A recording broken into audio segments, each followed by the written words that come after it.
বিশালগড়ে প্রাক্তন অর্থমন্ত্রী ভানুলাল সাহার পাশের বাড়িতে বোমা ছুঁড়ে মারল দুষ্কৃতীরা।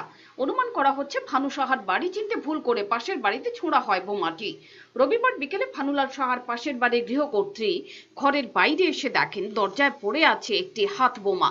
বোমাটি ছুঁড়ে মারলেও সেটি বিস্ফোরণ ঘটেনি, তাই বেঁচে যান বাড়ির লোকজন। মহিলার চিৎকারে আশেপাশের বাড়ির লোকজন ছুটে আসেন, তারা জল ঢেলে বোমাটিকে নিষ্ক্রিয় করেন। এই তো 4:10 মধ্যে আমি ঘুমের থেকে উঠতে গ্রিলের সামনে আমি ঠাকুর ঘরে লাইট দেয়া গ্রিলের সামনে দাঁড়াই দিই একটা সুতলিওয়ালা এত বড় বোম। তখন আমি দেখে সেরে আমার ছেলেরা ডাকলাম, ছেলে আয়া দেখলো কি সরো তোমরা সবাই। তারপরে দেয়া সবাই পাড়ার সবাইরে ডাকলো, তখন লগে আমার পাশে এক সীমানা ভানুলাল সার বাড়ি।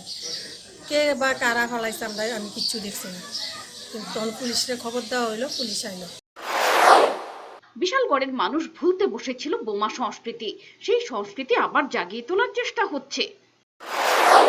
পরিবেশটাকে যারা বিঘ্ন করতে চায় তার ষড়যন্ত্রের অঙ্গ হিসাবেই এই পেট্রোল বোম থেকে আরম্ভ করে সবগুলো, বাকি 4টা ছিল রাতের বেলা আর আজকেরটা হলো দিনের বেলা।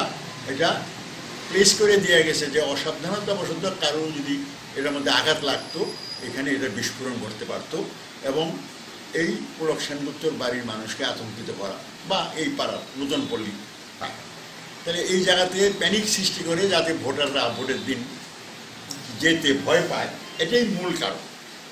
আজকের এই বোমাতে পাশের বাড়িতে বোম ফাটলে স্প্রিন্টার আমার বাড়িতে আসতে পারত।